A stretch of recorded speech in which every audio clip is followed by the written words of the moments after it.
नमस्कार, गौरी शंकर कुमार सिंह के चैनल पे आप लोग का एक बहुत औरत के बारे में बहुत अच्छा कहानी सुनाने जा रहा हूँ, जिससे आप लोग का किस्मत बदल जाएगा।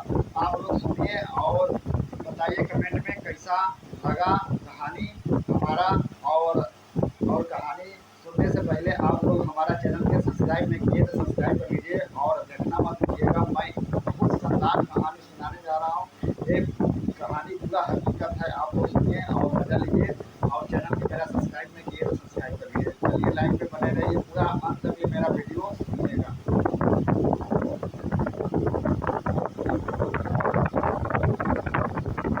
दोस्तों, आप सभी का ओनली धार्मिक कथा चैनल पर स्वागत है। दोस्तों, आज की इस वीडियो में हम बताएंगे औरत का वह कौन सा अंग जिसे हर पुरुष को दबाना या चूसना चाहिए। दोस्तों, वीडियो अच्छी लगी हो तो चैनल को सब्सक्राइब करें और हर हर महादेव लिखना ना भूलें। साथ ही इस वीडियो को लाइक करें। लक्ष्मी माँ उसके घर पर सदा कृपा दृष्टि बनाए रखें। दोस्तों, एक बार की बात है, एक गांव में शिव नाम का व्यक्ति रहता था।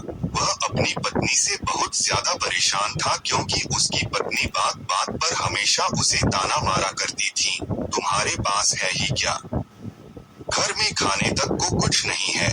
दोस्तों, उसके घर में बिल्कुल कंगाली छा गई थी। एक भी रुपया नहीं था और उसके घर में खाने के लिए अन्न का एक दाना तक नहीं था। दोस्तों, एक तो घर में खाना नहीं, ऊपर से पत्नी का ताना। वो बहुत परेशान हो गया। उसे समझ नहीं आ रहा था मैं क्या करूं। एक दिन की बात है, शिव अपने घर से एक शमशान रास्ते पर निकल गया। वह उस शमशान रास्ते पर चल ही रहा था कि उसे एक साधु तपस्या करते हुए दिखाई दिए। वह उनके पास जाकर बैठ गया। जब साधु ने अपना तप खत्म किया तो शिव उनके सामने रोने लगा। साधु ने शिव से कहा, पुत्र तुम्हें क्या दिक्कत है? तुम क्यों रो रहे हो? आखिर तुम्हें क्या परेशानी है? तब शिव ने साधु महाराज से कहा है, महाराज मेरी एक पत्नी है जो कि मुझे रोजाना ताना मारती है। मैं गरीब हूँ तो मैं क्या करूँ? कितना भी कुछ कर लूँ लेकिन धन कमा ही नहीं पाता हूँ। अभी तक एक छोटा सा धंधा था, वह भी पत्नी के अखिलेश की वजह से चौपट हो गया। वह दिन रात मुझसे झगड़ा करती है। अब तो मैं तने के लिए परेशान हो गया हूँ। हमारे घर में खाने के लिए कुछ भी नहीं है, इसके अलावा पहनने के लिए वस्त्र भी नहीं है। लेकिन मैं अपनी पत्नी को समझता हूँ कि वह मुझे ताने ना मारे, मुझसे झगड़ा ना करे, लेकिन वह बिल्कुल भी नहीं मानती। साधु जी, इसी वजह से मैं बहुत ज्यादा परेशान हूँ। इसी वजह से मैं घर छोड़कर यहाँ आया हूँ। साधु जी कहते हैं, रो मत बेटा, मैं तुम्हें यह काम बताने जा रहा हूँ। तुम्हें औरत का सिर्फ यह अंग बेशर्म होकर कर दबाया चूस लेना है। अचानक तुम्हारे घर में धन की प्राप्ति हो जाएगी। तुम देखते ही देखते अमीर बन जाओगे। साधु जी कहते हैं, जो भी पुरुष औरतों का यह अंग दबाता या चूसता है, उसके घर में कभी भी धन की कमी नहीं रहती है और न ही उसके घर में लड़ाई होती है, या जो भी व्यापार करता है उसमें हमेशा तरक्की होती है। साधु जी ने कहा, अब मैं तुमको औरत का वह अंग बताने जा रहा हूँ। इसे ध्यान से सुनना और अपने जीवन में इस पर जोर करना। तब शिव साधु जी महाराज की बातें बहुत धीरे से सुनता है और कहता है, जितना जल्दी हो सके मुझे यह बता दो। दोस्तों, तभी साधु जी महाराज उस आदमी को एक कहानी सुनाते हैं और बताते हैं, एक नगर में एक किसान रहता था। उसके बहुत सारे खेत थे जिस पर वह दिन रात मेहनत करता था। उसके घर में किसान और उसकी पत्नी रहा करते थे। उस किसान और उसकी पत्नी ने आपस में बहुत ज्यादा प्रेम था। उसके घर में किसी भी प्रकार की लड़ाई झगड़ा या क्लेश नहीं होता था। इसी वजह से उसके घर में सदैव माँ लक्ष्मी का वास रहता था और उसके खेतों में इतनी ज्यादा पैदावार होती थी कि वह दिन प्रतिदिन और अमीर होता जा रहा था। उस किसान और उसकी पत्नी ने इतना प्रेम था कि आसपास के लोग उन्हें देखकर जल जाया करते थे। धीरे धीरे उसके पूरे गांव के लोग जान गए, किसान और उसकी पत्नी में बहुत ज्यादा प्रेम है। धीरे धीरे यह बात उस नगर के राजा तक पहुंच गई। दोस्तों, किसान और उसकी पत्नी की बात जब राजा के पास पहुंचती है तो राजा भी उसके प्रेम की काफी ज्यादा तारीफ करते हैं। वो सभी से बताते हैं कि हमारे नगर में एक किसान और उसकी पत्नी रहते हैं। जिनमें कभी भी लड़ाई झगड़े नहीं होते हैं। उन दोनों में आपस में इतना प्रेम है कि मैंने ऐसा अपनी जिंदगी में कभी भी नहीं देखा। एक बार की बात है, राजा पूरे नगर में ढिंढोरा पिटवाते हैं कि इस नगर में जितने भी लोग हैं वह सभी अपने घर में घी का दिया जलाए। राजा की पत्नी पूछती है कि आप ऐसा क्यों कर रहे हैं? सबके घर में घी का दिया क्यों जलवा रहे हैं? राजा अपनी पत्नी की बात सुनकर कहते हैं, दीपक प्रेम की निशानी होता है। जिसके घर में घी का दीपक जलता है उसके घर में सदैव प्रेम बना रहता है। और मैं चाहता हूँ कि जो प्रेम किसान और उसकी पत्नी के घर में है वह हमारे पूरे नगर में रहे, पति और पत्नी के बीच। इसीलिए मैं हर घर में दीपक जलाना चाहता हूँ। दोस्तों, राजा के सैनिक जाते हैं और हर जगह नगर में ढूंढ ही पिट देते हैं और कहते हैं सभी के घर में रात भर घी का दीपक जलाना चाहिए। दोस्तों, राजा की बात मानकर सभी नगरवासी घर में दीपक जला देते हैं। लेकिन जैसे ही आधी रात होती है सभी के घर की दीपक जाते हैं, लेकिन किसान के घर का दीपक वैसे ही जलता रहता है। दोस्तों, दीपक हमेशा किसान की पत्नी जलाती थी, लेकिन उसकी बात नहीं मानती थी। वह हमेशा अपनी मनमानी करती थी। उसका जो भी मन करता था वो वही काम करती थी। लेकिन किसान को इस बात से कोई भी दिक्कत नहीं होती थी, क्योंकि किसान बहुत समझदार था। किसान सोचता था यदि मैं अपनी पत्नी को रोक टोक करूंगा तो घर में बेवजह ही लड़ाई झगड़ा होंगे। इसी वजह से कई चीजें किसान अपनी पत्नी की ये बातें अनदेखा करता था। किसान इस वजह से अनदेखा करता था कि उसके घर में प्रेम बना रहे। राजा अपने महल में चढ़कर पूरे नगर का नजारा देख रहे थे। उन्होंने देखा कि सारे नगर में किसी के घर में दीपक नहीं जल रहा है, लेकिन किसान के घर में दीपक जल रहा है। तब राजा अपनी रानी से बोलता है कि देखो, किसान और उसकी पत्नी के घर में दीपक जगमगा रहा है, लेकिन पूरे नगर में कहीं भी दीपक नहीं जल रहा है। इसी से पता लगता है कि किसान और उसकी पत्नी में कितना प्रेम है। तब राजा की पत्नी राजा से बोलती है कि जो किसान और उसकी पत्नी में प्रेम है वह किसान की पत्नी की वजह से है, और इसी वजह से उसके घर में इतना ज्यादा प्रेम है। दोस्तों, जब राजा रानी की बात सुनता है तो कहता है, नहीं, तुम्हारा सोचना गलत है। जो प्रेम किसान के घर में है वह उसकी पत्नी की वजह से नहीं है, बल्कि वह किसान की वजह से है। रानी, यहाँ पर किसान बहुत ज्यादा समझदार है। आपका सोचना गलत है, और यही वजह है जो कि उनके घर में कभी भी लड़ाई झगड़ा नहीं होता है। दोस्तों, राजा कहता है किसान समझदार है, और रानी कहती है किसान की पत्नी समझदार है। दोस्तों, इसी तरह कुछ देर चलता रहा। राजा कह रहे थे किसान समझे पर है, रानी कह रही थी किसान की पत्नी समझदार है। इसी बात को लेकर राजा और रानी के बीच काफी झगड़ा हो गया। इसके बाद रानी ने राजा की दाढ़ी उखाड़ ली और राजा ने रानी को उठाकर पटक दिया। इसके बाद राजा कहता है, हम लोगों को झगड़ा करने की जरूरत नहीं है, क्यों ना हम किसान और उसकी पत्नी की परीक्षा ले ले। सारा दूध का दूध और पानी का पानी हो जाएगा।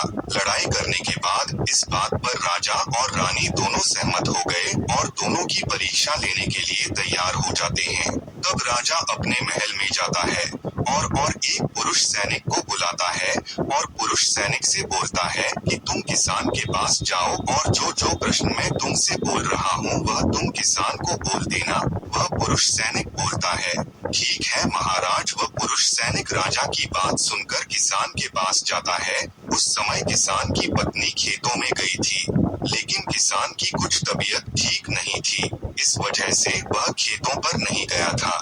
इस समय पुरुष सैनिक किसान के घर पहुंच जाता है और किसान से कहता है, मैं राज दरबार से आया हूँ, राजा साहब ने मुझे भेजा है। दोस्तों, किसान कहता है, बताइए मैं आपकी क्या सेवा कर सकता हूँ? आप बैठ जाइए, मैं आपके लिए पानी लेकर आता हूँ। जब वह सैनिक बोलता है कि नहीं, तुम कुछ भी मत लाओ, मैं राजा का सैनिक हूँ, बस आपके पास राजा का समाचार लेकर आया हूँ। तब किसान कहता है, ठीक है सैनिक, आप मुझे बताओ राजा साहेब ने मेरे लिए क्या समाचार भेजा है। सैनिक कहता है किसान रजा साहब ने ये बोला है कि यदि तुम अपनी पत्नी को छोड़ देते हो तो राजा जी आपको बहुत सारे हीरे जवाहरात और साथ में तुम्हारे जमीन से 2 गुना ज्यादा जमीन राजा जी आपको गिफ्ट में देंगे। इसके अलावा राजमहल का आधा हिस्सा भी आपको दिया जाएगा। लेकिन जो किसान ने जवाब दिया वह सुनने लायक है।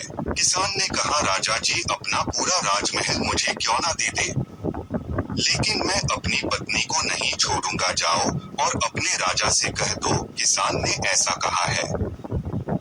सैनिक जाता है और राजा को सारी बातें बताता है। इस समय रानी वहां पर सैनिक की बात सुन रही थी। सुनने के बाद रानी ने कहा आपने किसान की तो परीक्षा ले ली, लेकिन किसान की पत्नी की परीक्षा नहीं ली है। इस तरह से हम कैसे पता कर सकते हैं कि कौन समझदार है। इसके बाद रानी ने कहा अब मैं भी किसान की पत्नी की परीक्षा लेना चाहती हूँ। जब दोनों की परीक्षा हो जाएगी तभी पता चलेगा कि कौन समझदार है। फिर रानी ने भी एक सैनिक बुलाया और कहा कि मेरी बात किसान की पत्नी को बोलना और याद रखना। यह बात तभी बताना जब किसान वहाँ पर ना हो। सैनिक ने पूछा कि रानी क्या बात बतानी है, वह तो बताओ। तो रानी ने सैनिक को सारी बात बता दी। सैनिक किसान के घर जाता है और उसके घर में आवाज लगाता है। तो उसके घर से किसान की पत्नी निकल कर आती है और कहती है बताओ क्या हुआ, क्यों ढिंढोरा पिट रहे हो। तो सैनिक ने कहा कि राजमहल से आया हूँ, मुझे रानी ने भेजा है। किसान की पत्नी ने कहा बताओ किस लिए आए हो। तब सैनिक ने कहा रानी ने बोला यदि तुम अपने पति किसान को मार देती हो तो आपको बहुत सारे हीरे जवाहरात रानी आपको देंगी और साथ में राजमहल का आधा हिस्सा भी आपको मिलेगा। इसके अलावा जितनी भी आपकी जमीन है वह तो आपकी रहेगी, लेकिन उसकी 2 गुना जमीन भी रानी आपको देगी। यह बात सुनकर किसान की पत्नी तैयार हो जाती है। कहती है ठीक है, यदि मुझे इतना कुछ रानी साहिबा देंगी तो मुझे मंजूर है, मैं अपने पति को मार दूंगी। तब सैनिक पूछता है कि रानी को कैसे पता चलेगा कि आपने अपने पति को मार दिया है। सभी किसान की पत्नी बोलती है मेरे घर में जो दीपक जल रहा है, जब मैं किसान को मार दूंगी तो उसे बुझा दूंगी, तभी आपको पता चल जाएगा कि मैंने किसान को मार दिया है। अब सैनिक किसान की पत्नी की बात सुनकर राजमहल जाता है और रानी को सारी बात बताता है। किसान की पत्नी की बात सुनकर रानी बहुत अचंभित हो जाती है। राजा और रानी को स्त्री राज से नफरत होने लगती है। उसी समय राजा अपने नगर के सभी लोगों को बुलाता है और कहता है कि मैं चाहता हूँ कि मेरे और मेरी पत्नी की वजह से किसान की जान ना जाए। तुम लोग ऐसा करो, उस किसान के घर जाओ और सारी बातें बता दो और उस किसान को बचा लो, वरना किसान की पत्नी उसे मार देगी। इधर ही राजा के सैनिक किसान के घर पहुँचते हैं तो देखते हैं कि किसान तो मरा पड़ा हुआ है। तो सैनिक किसान की पत्नी से बोलते हैं कि तुमको तो किसान को रात में मारने के लिए बोला गया था, लेकिन आपने अभी किसान को क्यों मार दिया। तब वह किसान की पत्नी बोलती है कि किसान को तो मुझे मारना ही था, रात में तो मुझे सिर्फ दिया ही बुझाना था, इसलिए किसान को तो मैंने दिन में ही मार दिया है। सभी सैनिक तुरंत ही किसान के घर से दौड़े जाते हैं और राजा रानी को सारी बातें बताते हैं। राजा और रानी क्रोध से आग बबूला हो जाते हैं। इसके बाद राजा और रानी किसान की पत्नी को बंदी बनाकर लाने के लिए अपने सैनिक से कहते हैं। सैनिक जाते हैं, किसान की पत्नी को बंदी बनाकर ले आते हैं। राजा किसान की पत्नी से पूछता है ऐसा तुमने क्यों किया, तुम लालची औरत हो, तुम्हें पैसों प्यार है। तभी किसान की पत्नी ने जवाब दिया और बताया कि मुझे तो किसान को पहले ही मारना था, वो तो मैं कोई बहाना ढूंढ रही थी, क्योंकि किसान की आदत बहुत खराब थी, वह मेरे साथ बहुत खराब व्यवहार किया करता था। तो राजा ने कहा ऐसा क्या करता था। किसान की पत्नी ने जवाब दिया वह मेरी नाक का ऊपरी हिस्सा अपनी उंगली से हमेशा दबाया करते थे। इसके अलावा किसान एक काम और मेरे साथ करता था, वह किसान मेरे कान का पिछला हिस्सा अक्सर अपनी जीभ से स्पर्श किया करता था। राजा ने पूछा ये बताओ, जब आप लोग गरीब थे तब क्या किसान आपके साथ यह काम करता था। तो किसान किसान की पत्नी बोलती है, नहीं महाराज, तब ऐसा नहीं करता था। तब राजा ने कहा, मैं समझ गया कि किसान ऐसा क्यों करता था। उसी समय साधु जी ने शिव से पूछा, तुम्हें कुछ समझ में आया? औरत का कौन सा अंग दबाने तथा चूसने से लोगों को अचानक धन की प्राप्ति होती है? तो शिव ने कहा है, साधु जी मुझे अभी समझ में नहीं आया। तभी साधु जी कहते हैं, अगर अभी समझ नहीं आया तो मैं फिर से आपको बताता हूँ। किसान अपनी पत्नी के साथ पहला काम करता था, वह है उसके नाक के ऊपरी हिस्से को अपने उंगली से दबाता था। तो जिस भी मनुष्य के घर में पैसों की किल्लत है, उसे अपनी उंगली से औरत के नाक के ऊपरी हिस्से को जरूर दबाना चाहिए। दोस्तों, औरत के नाक के ऊपरी हिस्से को बहुत शुभ माना जाता है। इसी वजह से जो यह काम करता है वह हमेशा धनवान पुरुष बन जाता है। दूसरा काम है, जो भी पुरुष औरत के कान का पिछला हिस्सा अपने जीभ से स्पर्श करता है, उसके किस्मत के द्वार खुल जाते हैं। उसे अचानक धन की प्राप्ति होती है। ऐसा इसलिए होता है क्योंकि औरत के कान के पिछले हिस्से में माता लक्ष्मी का वास होता है। जब आप ऐसा करते हैं तो माता लक्ष्मी आपसे प्रसन्न हो जाती है और आपको अपार धन देती है। और आपने एक बात तो जरूर सुनी होगी, औरतें माता लक्ष्मी का रूप मानी जाती है। इसी वजह है इस संसार में जो भी मनुष्य या तो पवित्र काम करता है, उसका घर धन से भर जाता है, जो कि इस कहानी में किसान भी अपनी पत्नी के साथ करता था। लेकिन आप जब भी ऐसा काम करें तब आपको अपनी पत्नी को पूरी बात बता देनी चाहिए, अन्यथा आपके जीवन में इसी तरह अनर्थ भी हो सकता है। दोस्तों, आज का ज्ञानवर्धक वीडियो कैसा लगा कमेंट करके जरूर बताएं। और हाँ, कमेंट में हर हर महादेव लिखना जरूर। हमारा यह वीडियो अच्छा लगा तो लाइक और चैनल को सब्सक्राइब करना ना भूलें। धन्यवाद। दोस्तों, आप सभी का ओनली धार्मिक कथा चैनल पर स्वागत है। दोस्तों, आज की इस वीडियो में हम बताएंगे औरत का वह कौन सा अंग जिसे हर पुरुष को दबाना या चूसना चाहिए। दोस्तों, वीडियो अच्छी लगी हो तो चैनल को सब्सक्राइब करें और हर हर